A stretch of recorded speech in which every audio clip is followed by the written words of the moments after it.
I wanted to do the video about the babies when it was fresh in my mind on the way home. So then I did it first. What's wrong? Who said that? Yeah, tell them to enter. I guess I don't know. Ask her when her class goes. Oh, what class is it? We're talking about a portion of my video for the opening video. I want to talk about is moving the horses around. This is going to be an extremely complex week. I know what you know what's coming next. I'm not doing stables today because Harry had an addition with Haunted House. I sent Macho Martini home. He rubbed his hip in the trailer also, which is frustrating enough.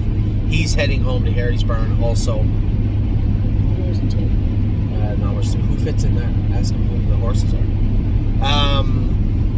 So Haunted House arrived, Macho Martini arrived. We have other horses leaving. Bravura is leaving. We might race her over here. Where are we going to race her in Ontario on a 2-2 qualifier?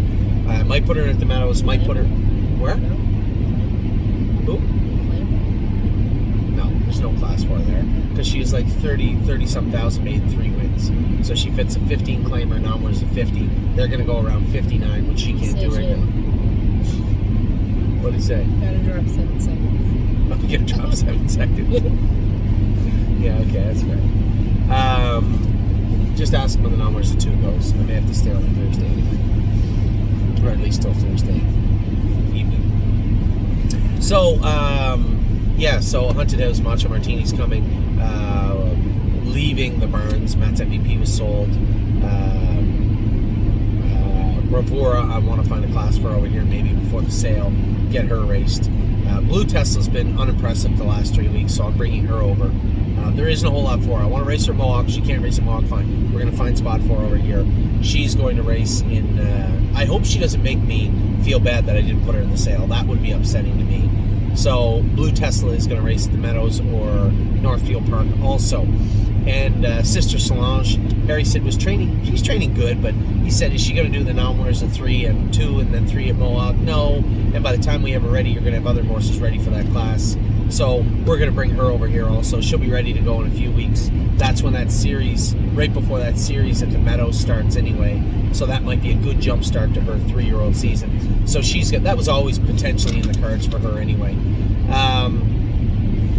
As I said, Sister Solange, Matt's MVP, Bravura, Tesla, they're all leaving this week. Coming home today is Macho Martini, and Haunted House has landed in Ontario. He's going to the vet Monday, likely school him Friday, and then we will continue on our way with him. As I said, we bought Haunted House today. Now I am hearing rumblings from one of our operatives. Somebody was looking for a horse from us, that there is a horse, very nice horse for sale, and just waiting to hear for a phone call from the potential seller and work in an agreement with the horse potentially. Also, that will take a couple of days. What that will take is me finalizing a price and then reaching out to you, reaching out to everybody. I think this is one of those situations where as long as it's agreed upon that just give me a day, I'll put this money together and buy the horse. Then I can bring the horse to the entire stable.ca group. I can't always do that because it's either time sensitive or I don't want to, as I say sometimes, pull my pants down and say, okay, well, we're going to buy this horse, then somebody else buys it, or it goes for too much money. I think this is a case where we are going to be able to make an offer on a horse and I'll be able to pitch it to every one of you. So just give me 48 to 72 hours and we'll probably be able to put something together for you, which is an exciting time. This is a horse that just qualified, fresh as a daisy, and a very nice horse from last year. So a top quality type horse we'd be looking to acquire here if we can get the deal done. Is that it? What's that? No. What are you looking at? Now I want to talk about. I talked a little bit about the sale coming up. We have Melanie's Michaela down myself in this bar in the sale. Then we also have Bravura in the sale and Hold the Tone in the sale now. A couple of people asked me, you're going to sell Hold the Tone when he's sore? And I said, well, I made it very clear he's not sore. Walk, he's fine. But he does have an injury to that left hind suspensory. It's not horrible, but it's enough that it's going to take a few more months. And that few more months is going to push him into stake season, push him into the heat of the summer. almost by the time we get them ready to rock. So it makes more sense when we're dealing with the injury itself, the proximity of the time of the year. It's going to be hot. There's going to be lots of fast miles. Is this an injury we're going to be able to rehab, nurse, manage, and race him under all throughout the summer? Maybe, yes, but maybe not. So I think we'll roll the dice and maybe, as I said, take a right hook, take one on the chin, and sell them. And I think that's what we might have to do.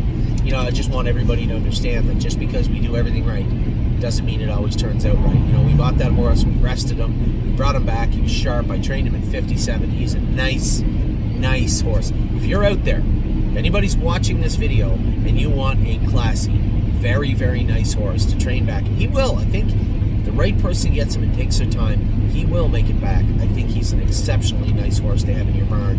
On the tone, I fell in love with the horse. I loved him, but it's just the way it is. I'm the GM, and I got to make decisions for the barn, and I think it's time that maybe overall he may not suit what we are trying to do, but he may suit what somebody wants him to do. Daddy is comatose in the back. So that's the sale coming up. That's a potential sale. Just waiting for the details to arrive for this other horse. I talked to a lot of people. When I first read a couple of emails regarding the Kings County situation, the one email, I almost dismissed it, and then I'm like, geez, that does make sense. How do we reconcile the fact that we're going to breed Kings County to 6 or 7 of our mares? Because if we charge the stud fee, the same owners of Kings County in a year when that horse is born live may change. So you would think the previous owners would get... You see the problem with this entire breeding situation.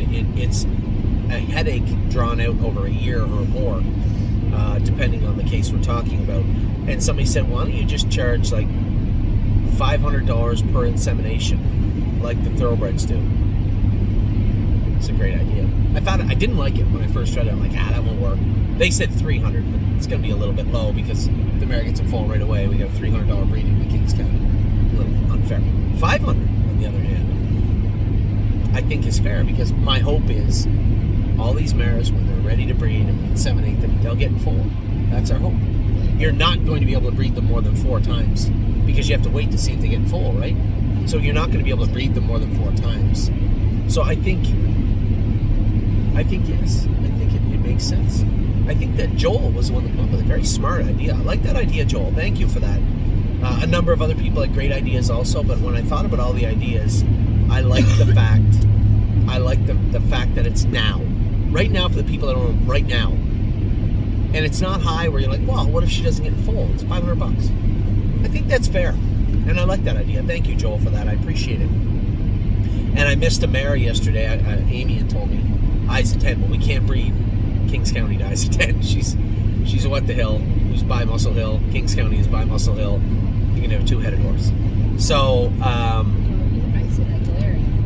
Aguilera, I forgot. You're right, but Aguilera is by Southwood Frank, who's Muscle Hill. Yeah, I didn't know. So I think what we have to do is Aguilera AM and Isa 10 go to international money, and the other 6, I believe, go to Kings County, and then Lather Up we'll double up on Lather Up with Capistrano. So that's the plan for our breeding year right now. We did have Kings County checked. Now I'm not really sure about what the number 32 billion means in his sperm. I have no idea. They gave a printout, and I'm like, yeah, it looks awesome. There's a lot of numbers there. They said it's pretty good for a first-time sire, for a first-time jumper, so to speak, jump the dummy the first time. So we're going to give Kings County's going to have the best month off of his life. He's going to have a month off and breed during that month, so it'll be like heaven for him. We'll make $250,000 every year if I can do this for a month every year. So Kings County's going to breed those mares, and I love the idea from Joel. I'm open to more suggestions, but I love the fact that it's clean, it's right now, and it's compensation in the here and now for the clients of Kings County. I like that. I like it. And then we have the sale coming up, as I said. And they're probably not. The sale's so tough to gauge at Ohio. It's tough to read that sale catalog. If you're out there and you're watching this, your sale catalog is like reading the Bible. It's really difficult to read it. What's wrong? I saw it was pop on this speed. It's really difficult to read it. I think with a format where people can sink their teeth into it a little more, it makes more sense. I like the write-ups are right there from the people. That's nice. But I would like to be able to look at the horses a little easier. It's not the end of the world, whatever. People have been looking at that sale catalog for 25 or 30 years, so. There are a couple of horses. The one that did catch my eye was the Full Brother Ready for Landing, though. I'd like to snoop around a little bit and ask about that colt. And we do have horses on their way back, getting very, very close. I was really happy with what I've seen from Horn Player. Really happy with what I've seen from Gandalf the Black of late. Happy what I saw with Landing Pad. They're getting closer, these horses. Now, Locatelli and the White Tiger's going to be coming back in 2 weeks. Said 1 week. So I have 2.5 weeks. Not too much time because him and Locatelli do fit that series. I forget the name of the series. They just dropped it the other day from all. Virtually, Oh, yeah, I saw it. it's an open trot that goes for 30 grand 3 weeks in a row, and the final goes for 60. What are the conditions on it? Nothing. It's horses that didn't make $150,000 last year, I think. So it's going to keep the killers, right? Yeah, it's going to keep the horses that aren't supposed to be ready yet are not going to be ready for it. Locatelli made 110. White Tiger made almost 100, as you remember. He didn't quite get there. But again, he's a little bit below that, but he might be able to. He might be able to get there doing that class. But Locatelli certainly can. Somebody said, "What about the money horse?" He's going to need a rest at some point. Monday is going to be a very telling race for Looks Like Money. Very telling race. I can't wait to watch the race. I want to see how the horse behaves, how he races. I see I have 2 catch drives on Monday. Catch drives. Who? I'm driving almost there, boss, for Alan. I knew that. I'm happy to. If Alan needs me to drive him, I'm happy to help out. As I said to Alan, surely there's somebody better and more qualified to drive the horse than me. But I'm happy to drive. No, just almost there, boss. And then Donato, a friend of mine, John McMillan, had bought the horse. And he called me and said, "Hey, would you be able to drive Donato over on Monday?" So in between Looks Like Money, I think. Looks Like Money is in between my 2 drives, I believe, if I'm not mistaken. So I'm very interested to see how he's going to race. As you know, we talked about the babies in depth today. Did a video that was broke up. My phone crashed. But it was over 30 minutes just talking about what I saw from Ohio, and then also earlier this week what I saw from Ontario. You know, aside from Melanie's Michaela and the other colt, who I'm not angry at, they're just not good enough. It's pretty hard to believe we've 60-some horses, and we have 2 to weed out. 2. Very, very happy with the group that I've seen so far. Very, very, very happy. Stake races, as I said, coming up. We have the Graduate for Ontario going in April. Renegade Gypsy comes back this week. Resolute Bay will get a couple of more weeks. Then we have the stake that we'll probably put White Tiger and Locatelli in. And then Looks Like Money races in the actual Graduate. The first lag, I believe, is at Mohawk in June. Man, he's shown some real talent, this horse. So I can't wait to see what he does heading into the summer of 2023, because he certainly has been some kind of special horse so far for us. We talked about the mares. We talked about Kings County. We talked about the babies and how they went. But last and certainly not least is the staking. I got my preliminary staking list done. I've sent the list I have out. It's going to make a lot of sense to a lot of people. A couple of horses I had some sticking points on was the timing of some of the stakes for Horn Player. As Steve pointed out, if we go the route of New Jersey, she has nothing from June to September for the most part, other than really, really salty stakes that don't go for a lot. So it might be actually better to take her from New Jersey in June and bring her right back to Ontario. I hope she's good enough. I hope she is. We're looking at, the Elegant Image and Simcoe, I think, and things of that nature, rather than going back for the New Jersey Classic that goes for a lot of money, but they go in like 51. Yeah, they go in 51, and if they go in 51, there's usually a lot of horses that can go in 51 in there. I'm sure there wasn't a horse that won by 7 lengths in 51. There was probably a host of horses in the race, so to speak, literally and metaphorically speaking. So I guess I'm going to sleep on it tonight. Do we go back to Ontario and focus Ontario, or do we hang out in the east coast of the U.S.? I'm torn. I really don't know, and quite frankly, if I'm wrong and she's not good enough, none of it matters because she won't be able to do any of them. So I guess that plays a role also. But what I see from Horn Player right now, put it this way, I think we'll know by March 15th if she's going to be a quality horse, but she looks so good right now. We'll see. So with that, I'm going to end my opening video. I think I touched on and went over a lot of things. Our plans with Haunted House, our plans with some of the horses moving around. We have a ton of horses going back to Ontario, going over to the U.S., being sold, going to the sale. Might even be one coming back from the sale. Who knows? But a lot, and I mean a lot going on right now at the barn. And that won't stop for the next little while. So, no, I don't think I'm going to bring the stables to you today. You guys can find out all, if it's a 2-year-old, a 3-year-old, or a racehorse, you can find your horse's name and get an update on it. The stables are a little redundant, but a little easier for people to look at the actual stable and what they're doing in that stable. But with so many moving this week, it just doesn't make much sense. What I tell you today is not what's going to be actuality come Tuesday or Wednesday. So we'll look for things to cool down a little bit as we head into February and into the last little stretch of the winter. It's hard to believe. Hard to believe. So with that, I'll let you go. I want to talk about the 2-year-olds, the 3-year-olds, and the racehorses coming up right now.